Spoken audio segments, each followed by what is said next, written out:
This Gen 25 folding kayak is already comparable to many commercial models on the market. It takes about 12 to 15 hours to build one.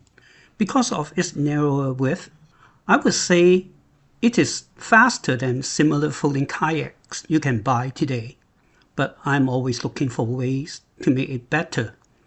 And that's what led to my next update. I can fold and unfold the Gen 25 in under 3 minutes. That is pretty good. But a few of my friends who are over 75 asked if I could make the process even easier. Can I make it more user-friendly with Gen 26? The folding scheme illustrated here is more intuitive, and I will give that a try. But I ran into a clearance issue that I have to resolve. When I pack the kayak, the bottom corner of the bow gets in the way, as you can see here, and it prevents the stern section from folding down any further. To work around this, I had to trim the bow and adjust the overall dimensions of the design. These changes allow the kayak to fold into a smaller, cleaner package. The next step to validate this idea is to build a boat. To speed up the experiment, I modified my old Gen 9 kayak. Gen 9 was originally built for my daughter, and it is still a very usable boat, but it's been sitting in the storage for a few years. It was easy to do all the modifications. It took me 6 hours and it was ready for water tests. I packed the new boat Gen 26 and Gen 25 and Gen 24 into my small SUV. The assembly of this kayak is very similar to my Gen 25. Since this is an experimental one, I expect my next revision will look much better and the assembly will also be faster.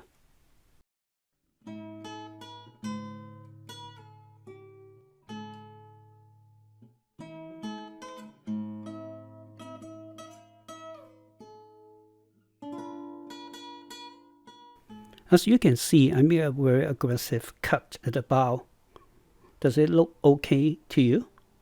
Please give me the comments below.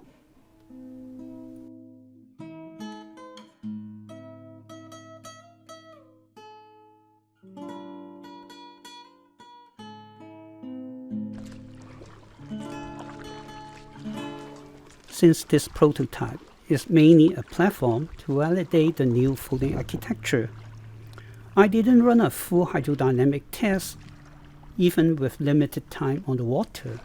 Its behavior is remarkably close to my other 9.5-foot designs in terms of tracking and stability. What did stand out is the aerodynamic loading. The bow and stern sit higher on this prototype, which increases the projected surface area. In moderate wind, you can clearly feel the lateral force acting on those elevated sections, and it introduces a noticeable but predictable handling bias. My next build will lower the profile of both the bow and stern to minimize that wind effect and tighten up the overall handling characteristics. It was a windy morning. The wind kept on pushing me to the left side of the channel, but I was still able to get up to 3 miles per hour without much difficulty.